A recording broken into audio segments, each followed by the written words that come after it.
Бүгін мен сіздерге кимдер үчүн оор заман, кимдер үчүн мыкты заман деп аталган дүйнөнүн жарымы мыкчып чеңгелдеп турган СССРдин акыркы жылдарындагы Кыргызстандын бир районундагы совхоздо болуп өткөн окуя жөнүндө айтып бермекчимин.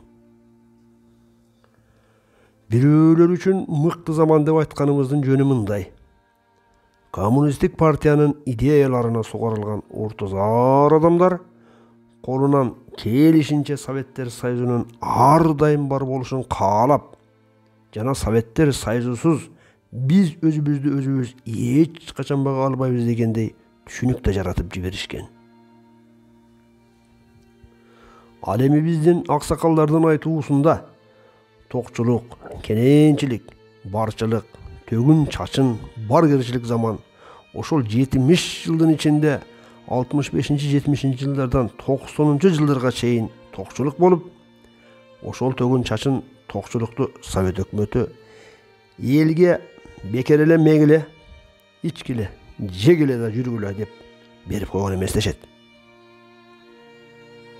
Ал үчүн канча бир адамдардын териси тескери сыйрылып, мисалы эле өкмөт менен партияга берилген биздин атка минерилер кээ бир малчыларды өкмөттүн малы өлгөнчө сен өлбөйсүңбү деген оор сөздөр менен зекигенде, намысы бар адамдар ушуга окшогон жашоодон тоюп гана кеттим деп колун шилтечү экен.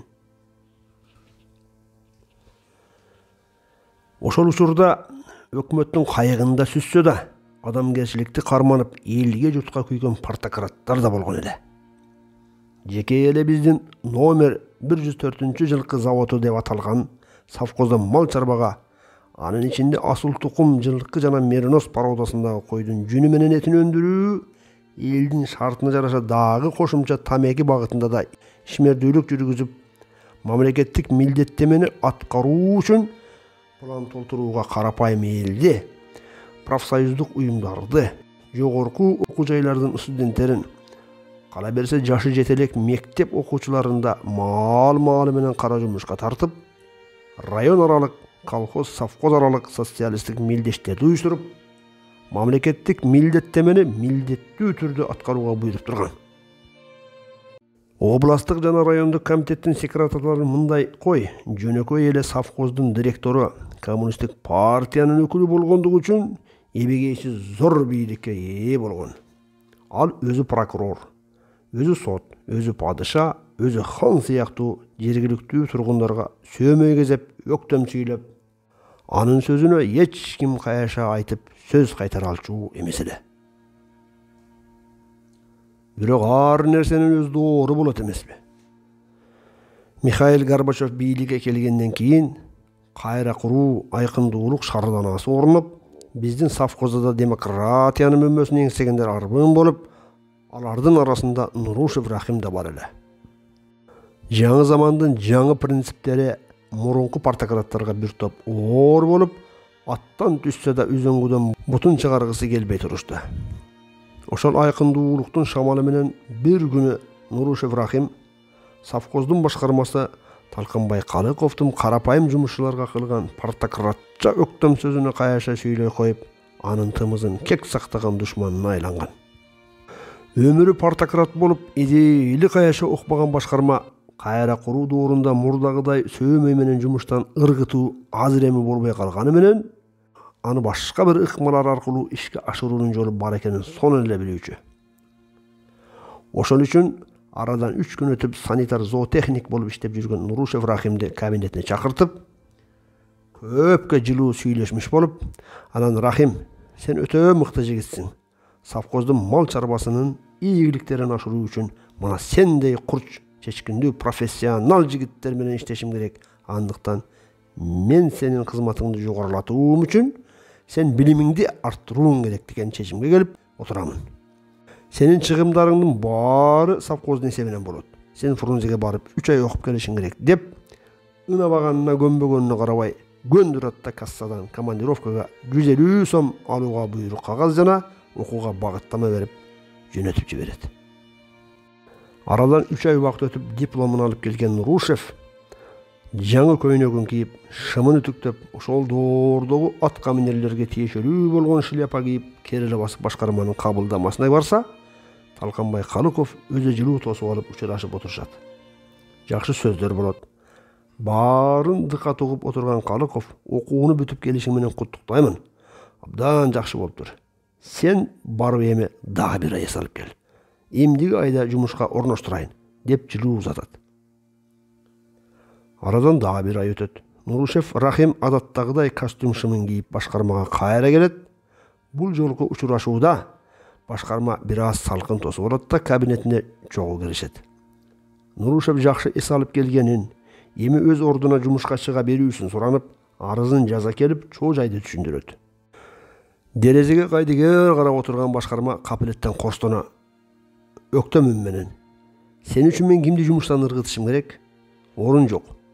Орун болуп калса чакыртабыз. Ал эми азыр эшикти сыртынан жаап койгунда бара бер" деп чыгарып жиберет. Шайып болгон Нурушев Рахим ошондо гана жумуш үчүн повышениеге жөндөн жөн барбаганын сезип, жумушунан эми биротоло айрылганына көзү жетип, аң-таң болуп сыртка чыгат. Үмүттөнө күндө конторага барып айланып жүрүп ортомчуларды салса да башкарманы көндүрө албай, акырында ошол Эски базар айылында жайгашкан жарым техникалык окуу жайынын башкы адиси менен сүйлөшүп, мастер болуп жумушка кирүүнү макулдашып турганда, башкарманын мурунку коюн колтукташ досторунан ал эми азыр тымызын душманына айланган Балташев жапак жолугуп калат да, бир нерсени сезгендей саламдашып туруп анан: "Эмне турасың?" деп таңдана сурайт. "Ушул окуу жайга мастер болуп жумушка орношкону келдим эле", дейт Нурушев Рахим. Так. А совхозго жумушка кирмек эмес белең? Бул ишиң эмне болду?" деп кайра суроо узатат Балташев. Бир аз ойлонуп туруп, чындык үчүн алданганына ызаасы ичине батпай, ыйлагысы келип толуп турган Рахим болгон иштин баарын төкпөй чачпай айтып берет.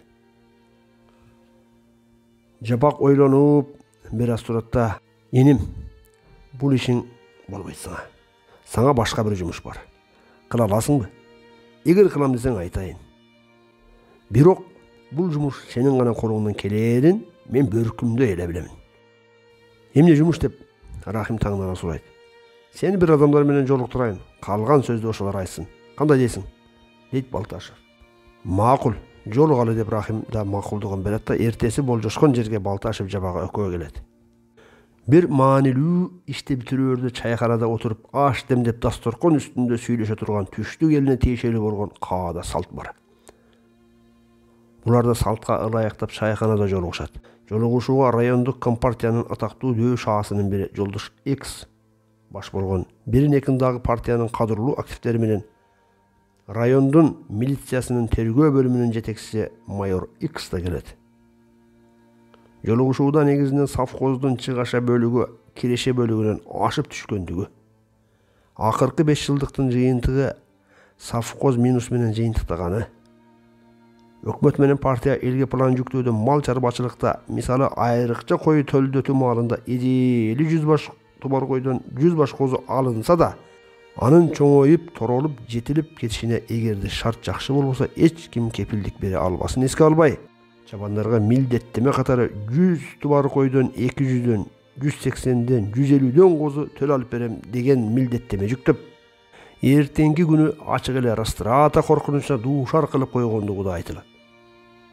Мына кече эле жакында Наманган областына караштуу районунда Ахматжан Адылов аттуу башкармада пахта талаасында биринчиден өкмөткө аткарууга мүмкүн болбогон убада берип, анан убаданы аткарууга элди зулумдук кылып, такыр болбой калганда перепис же болбосо кошуп жазуу менен накладной кагаздарды толтуруп, товар ордуна курук эле кагаздар сүйлөп калып, акырында СССРдин генеральный прокуратурасы тарабынан Гыдлян жана Иванов аттуу тергөөчү булардын баарын суракка алып, колхоздун эле эмес, райондун, област жана Ташкент шаарынан канчалаган адамдар бүт камакка алынып, азыр Москвага алынып кеткендиги тууралуу айтып, эгер ушундайына Калыковду кетирбесек совхоздун бүт атка минерлеринен баштап бир канча карапайым жумушчулар кабалып кетери анак экенин, андан башка да кенен маалыматтарды берип, кыскасы бул иштин аягына чыгууга Рахимдей жаш курс жигиттер керектиги жана дагы бир кайтпас адам бар деп Ал Хаширов Мамазайыр ошол экөөң ушул ишке чекит коюшуңар керек деп түшүндүрүшөт. Ал эми биз финансылык жактан жана юридикалык жактан баардык жардамдарды берип турабыз. Жумушту эртең эле райондун 1-секретарынан кайрылуудан баштайсыңар деп. Ошол жерде мурдатан жазылган даяр арыздагы фактыларды тактап көрсөтүп, асыл тукум жылкы заводунда да бир топ мүчүлүштүктөр бар экен. Канчалаган баш кой эсепке жетпей формалдуу түрдө жазылып жүргөндүгү, дүйнөдөн көзү өтүп кеткен 1-2 адамдардын табышмактуу түрдө айлык алып жүргөндүгү, жана дагы совхоздун кээ бир башкармага көңүлү төп келген чабандарга өзгөчө мамиле жасалып, нормадан артык жем чөп берилсе, ал эми кээ бир Капалов сатар, Чалмаев, Маматкабыл өңдүү чабандарга кышкы жылуулугу начарыраак короо тандалып, нормадагы тоют да туура барбай, койлору арыктап сүтү калориясыз болуп, козулары тойбой өлүп калып, жүздөгөн чыгаша растратага кабылгандыгы, анын баарын башкарма менен төмөнкү 1-2 кошоматчынын ичара коюн колтукташтыгынын айынан көзөмөлдөнбөй акырында мунун кесепети кара таман жумушчуларга түшүп, алардын кээ бири жакын арада суракка тартылаары анык болгонун айтып, эми эртеңден эрте саардан баштап совхоздун бүтүндүгүн, элдин биримдигин сактап калалы дешип, жүздөрүнө бата тартып шерттешишет.